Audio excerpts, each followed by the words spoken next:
মধ্যবিত্ত সংসারে খরচ সামলাতে গিয়ে কি হিমশিম খাচ্ছেন?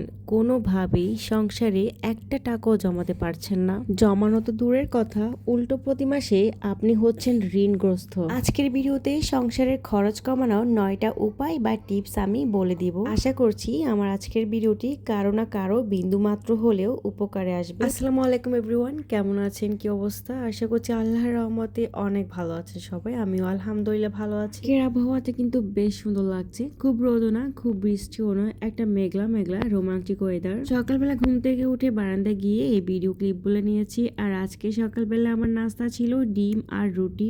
রুটি ছেঁকে নিয়েছি আর এখন আমাদের তিনজনের জন্য 3টা ডিম ভেজে নিচ্ছি। সেই কথা বলে ভিডিওটি বিরক্তিকর করব না, আমি শুরু করে দিই আমার মূল টপিকটা।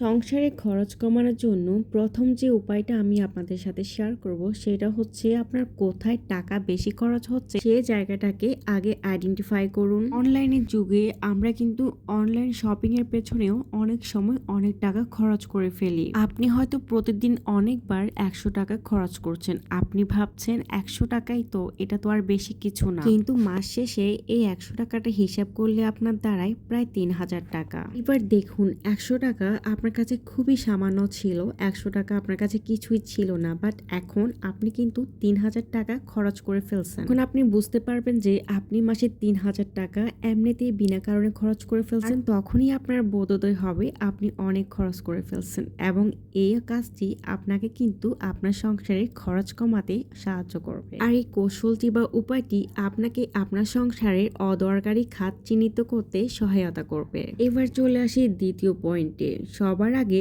ঋণ পরিশোধ করুন। মানে ক্লিয়ার করে দিচ্ছি, আপনি যখন মাস শেষে বেতন পাবেন তখন আপনি কোনো খরচ করবেন না এবং সঞ্চয় তো করবেনই না। সবার আগে আপনি আপনার পাওনাদারের পাওনাটা বুঝিয়ে দেবেন, মানে আপনার ঋণটা শোধ করবেন। সবগুলা ঋণ তো আর আপনি এক মাসে শোধ করে দিতে পারবেন না। আপনার যতটুকু পারেন, যতটুকু আপনার হয় সম্ভব, আপনি চেষ্টা করবেন ঋণ শোধ করে দিতে। কারণ আপনার ঋণ যদি বাড়তে থাকে, ঋণ যদি শোধ না করেন, তাহলে তো সংসার খরচ কোনোদিন কমাতেও পারবেন না, আর সংসারে কোনোদিন শান্তিও পাবেন না। যাই হোক, কথা বলতে বলতে আমি এদিকে 2 চুলায় 2টা রান্না বসিয়ে দিয়েছি। যাই হোক, আজকে ভয়েস দিতে গিয়ে একটু আমার বাচ্চার ভয়েস শোনা যাইতেছে, সো এটাকে একটু ক্ষমা সুন্দর দৃষ্টিতে দেখবেন আপুরা।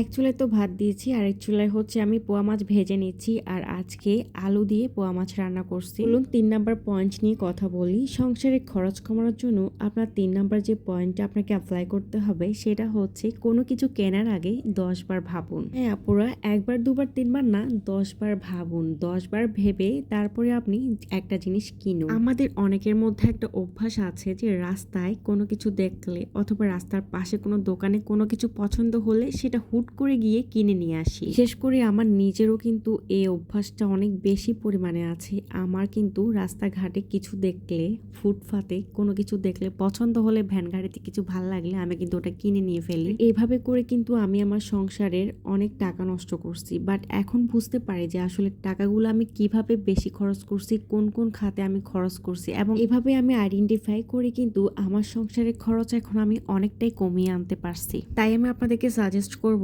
যে কোনো জিনিস কেনার আগে অবশ্যই একটু চিন্তা ভাবনা করে কিনবেন ওই জিনিসটা আসলে ভালো কিনা যেটা আপনি নিচ্ছেন, এবং ওই জিনিসটা আপনার খুব বেশি প্রয়োজন কিনা। যদি প্রয়োজনীয় না হয় তাহলে কিন্তু কিনবেন না। এবার হচ্ছে 4 নাম্বার টিপস, এবং এটা কিন্তু খুবই গুরুত্বপূর্ণ একটা টিপস। আপনি চেষ্টা করবেন প্রতিদিনই কিছু না কিছু টাকা জমাতে। হতে পারে সেটা 10 টাকা, হতে পারে সেটা 5 টাকা। চাইলে আপনি এটা মাটির ব্যাংক অথবা একটা প্লাস্টিকের ব্যাংক রাখতে পারেন, এবং ওটার মধ্যে কিন্তু সেই 10 টাকা 20 টাকা করে আপনি জমাতে পারেন। একদিন করলেন তো আরেকদিন করলেন না, এভাবে করলে কিন্তু হবে না। আপনার টাকা সঞ্চয় করতে হলে, আপনার সংসারের খরচটা কমাতে হলে আপনার কিন্তু একটা টার্গেট নিতে হবে। আপনাকে প্রতিদিনই কিছু না কিছু রাখতেই হবে আপনার ব্যাংকে। 5 নাম্বার টিপস হচ্ছে আপনার মাসের বাজেটটা স্থির করুন। প্রতি মাসেই আপনার যে খরচগুলি হয় সেগুলোর জন্য টাকা আগে থেকেই বরাদ্দ রাখুন, আর সে মাসের অন্যান্য খরচের জন্য আলাদা টাকা বরাদ্দ রাখুন। আপনি যে পরিমাণ টাকা বরাদ্দ রেখেছেন ঠিক সেই পরিমাণ টাকা খরচ করারই চেষ্টা করবেন। এক খাতে যদি আপনার খরচের পরিমাণটা বেশি হয়ে যায়, আপনার টাকা খরচটা বেশি হয়ে যায়, তাহলে আপনি চেষ্টা করবেন অন্য খাতে আপনার খরচের পরিমাণটা কমিয়ে আনার, মানে আপনার টাকা খরচটা একটু কম করবেন অন্য খাতে। নাম্বার 6 হচ্ছে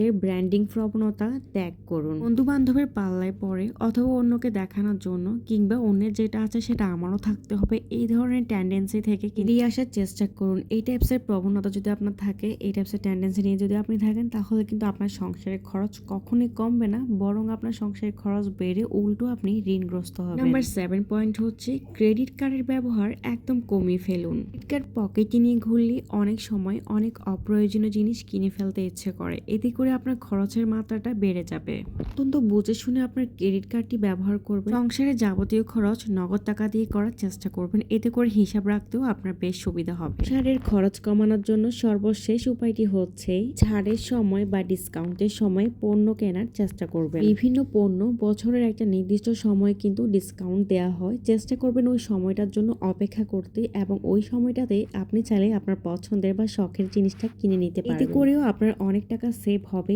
আবার যারা অনলাইন থেকে শপিং করতে পছন্দ করেন, তারাও খেয়াল করবেন অনলাইনেও কিন্তু বিভিন্ন সময় ডিসকাউন্ট দেওয়া হয়, চেষ্টা করে থাকবেন সব সময় ওই ডিসকাউন্ট সময়টাতেই আপনার পছন্দের জিনিসটা ক্রয় করার জন্য। আরো অনেক সিস্টেমে আপনি আপনার সংসারের খরচটাকে কমিয়ে আনতে পারেন, শুধু আপনার একটু ইচ্ছা শক্তি থাকলে হবে। তো আমার আজকের ভিডিওটি এই পর্যন্তই ছিল। ভিডিওটি যদি এই পর্যন্ত ভালো লেগে থাকে, প্লিজ একটা লাইক দিবেন আর আমার চ্যানেলটা সাবস্ক্রাইব করে আমার পরিবারের সাথে যুক্ত হতে পারেন। এর মতো বিদায়, আল্লাহ হাফেজ।